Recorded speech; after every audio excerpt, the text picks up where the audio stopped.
is everyone taking selfies now? I mean, it's just kind of, they are ubiquitous, aren't they? It's huge. Who's not taking a selfie? The Pope has taken the first papal selfie this year, and in doing that made himself very accessible to young people.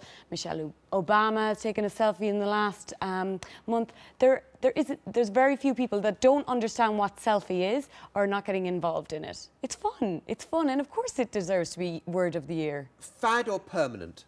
Permanent, because I think it was quite interesting to watch the conversations around this. So some people were saying this is obscene. By the way, we're just showing, well, in case you didn't need to. There's Michelle Obama with her dog Bo. But some people are saying this is obscene, and that was quite funny for me, because obscene is a word that Shakespeare invented, or at least was the first citation of it, and then that became a word that we use. So this is how languages evolve. Some people mightn't think this is the most beautiful word in the dictionary, but it says what it does on the tin. It's a selfie. But okay, is it just narcissism? You know, look, this is me. It's more me, me, me, me.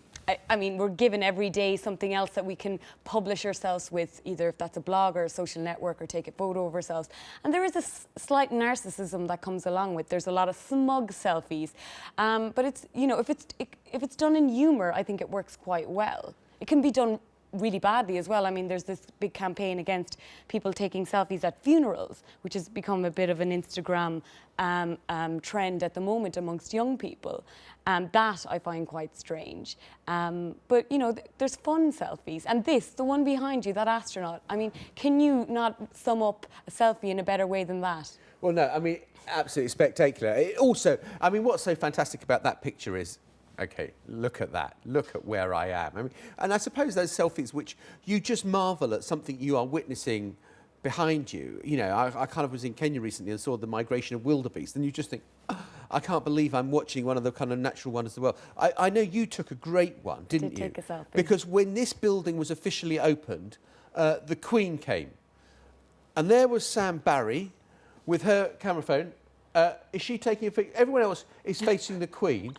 I was trying to take a selfie with the Queen. And there is Sam Barry trying to get a photo of herself with the Queen in the background. Do you know what I got out of that? I got a bit of her blue hat. I didn't frame it the way I would want it to, but it was fun. Didn't you say, Your Majesty, could you just do that entrance one more time, please? I didn't quite get the picture right. I tweeted it, and it got retweeted a lot of times, and it turns out it's actually quite rude to turn your back to the Queen, so that was something I was unaware of. Yeah, the Privy Council meetings take place, and when the members of the Privy Council file out, they file out backwards. Yeah, because they're not allowed to turn their back on the Queen. Didn't know that before I tried my selfie. Well, I think, the Tower of London may be having a new occupant fairly soon with behaviour like that. How many of these selfies are getting uploaded on a kind of daily... Is there any way of calculating? Well, there's no way of calculating, but with what the Oxford English Dictionary have found is that there's 17,000% increase in the last year in the term selfie. 17,000%? 17,000%. And I love that it actually originated in Australia. I have a lot of Australian friends. They like to shorten words a lot and add an IE, whether that be a Barbie for a barbecue or a tinny for a can of beer. So the first incident was in 2002 when an Australian guy took a picture and said, sorry, I'm not drunk, this is a selfie of my injuries. But it's only really exploded in the last 2 years, and you see everybody getting in on the act. We've also got a picture, I think, is the kind of with the good, the bad, and the misbehaved as well. Who's this? This is the reach of selfies. This is a Mexican drug cartel member who, I mean, first of all, this shows how global selfies are, but I think that's also for the Mexican authorities. This was a way for this gang member to say, I'm going to, this is how smug I am. I'm going to take a photo with my guns and everything and just post it on social networks and get away with it. Well, that is global done for today, so we're just going to go with a selfie now. Okay, come on, smile. Okay.